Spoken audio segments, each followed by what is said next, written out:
Welcome back. In this next dark story, we will be talking about Yorktown Memorial Hospital, the building that still breathes. Let's get ready to explore the dark history, demonic, supernatural, and chilling mysteries in this hospital. Don't forget to like, share, and subscribe. Yorktown Memorial Hospital sits in Yorktown, Texas, about 80 miles southeast of San Antonio, a rotting medical corpse at 728 West Main Street, built to heal the sick, but remembered by many as one of the darkest haunted hospitals in Texas. It opened in 1951 under the Felician Sisters, served Yorktown and nearby Nordheim, then eventually closed after decades of operation and a brief life as a rehabilitation center. Local reporting and the current hospital operators describe a building that has become a magnet for ghost tours, paranormal investigators, and people who want to know whether the dead are truly still walking its halls. But the first thing people notice is not the history, it is the silence. That dead hospital silence, the kind that presses against your ears until you hear something underneath it. Wheels rolling down an empty corridor, a whisper from a patient room with no patient inside. A soft tap on glass from the lobby doors, as if someone is asking to be let back into the world.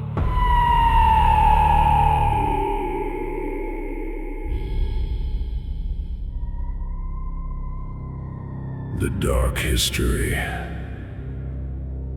is what gives Yorktown its teeth.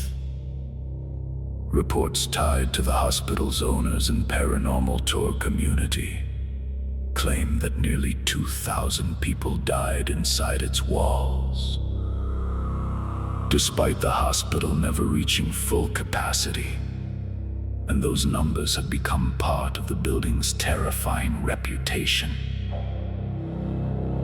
The place was supposed to be holy ground for nuns, medicine, prayer, white sheets, polished floors, a chapel, and the last hope for people who arrived sick, frightened, or dying. But abandoned hospitals do not forget suffering. They absorb it. Every operating room becomes a memory box. Every basement wall becomes a witness. Every rusted bed frame becomes a monument to somebody's final breath. Visitors and paranormal groups have reported shadow figures, disembodied voices, and unexplained movement inside the old hospital. While the building's own reputation has been strengthened by years of investigations and appearances on paranormal shows.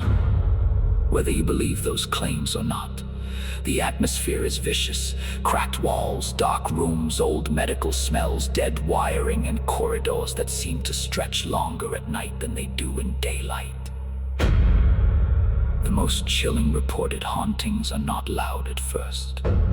Their personal investigators have described overwhelming feelings of being watched.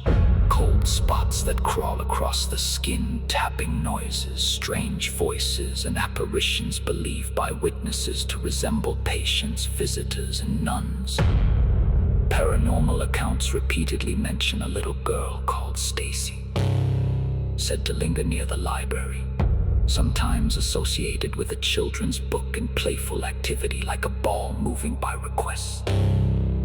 Those are reported claims, not verified facts, but they are among the hospital's most repeated legends. That is what makes Yorktown so disturbing. The haunting does not always come like a monster. Sometimes it comes like a child waiting in the dark for someone to read to her. Sometimes it comes as a nun-shaped shadow, standing at the far end of a hall, still enforcing rules long after the hospital has died. And sometimes, a according to visitors. It comes through voices, small, broken, too close to the recorder, saying things no living person in the building admits to saying.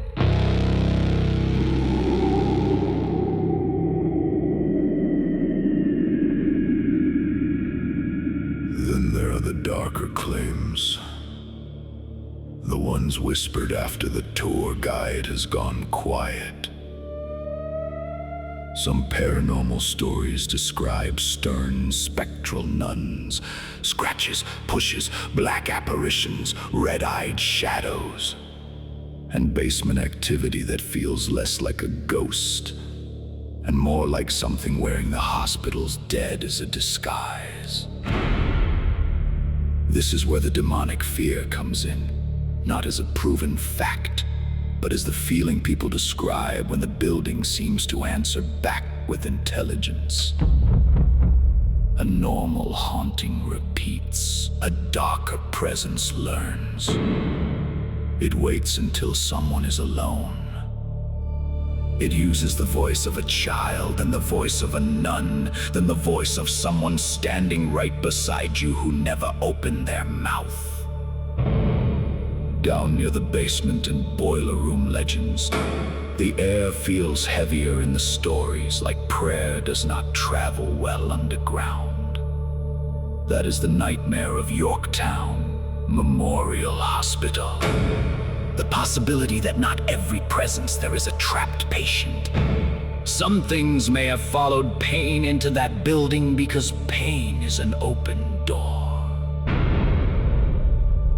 Today, Yorktown Memorial Hospital remains wrapped in a fight between preservation, public safety concerns, and dark tourism, with 2025 reporting noting city concerns about the structure, while the owners continued working toward preservation and controlled access. But the horror legend has already rooted itself deep. People do not come away describing one simple ghost. They describe a building that watches, a building that remembers names, a building where the dead seem crowded into the walls, where footsteps drag across empty floors, where something unseen stands behind you in the patient rooms and breathes against the back of your neck.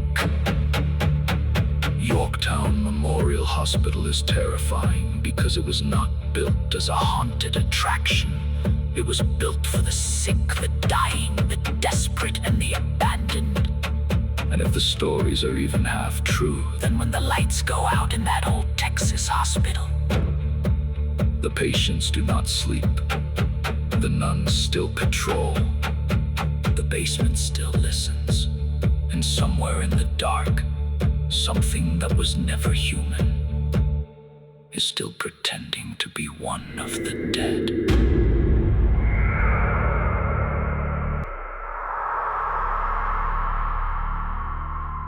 Thank you for your support. And thank you for tuning into the darkest horror stories of your life. Some of the stories are based on true events or experiences. Please do us a favor. If you could hit like, share this video, and subscribe to our channel. Never listen alone, and stay tuned for a new horrors and stories.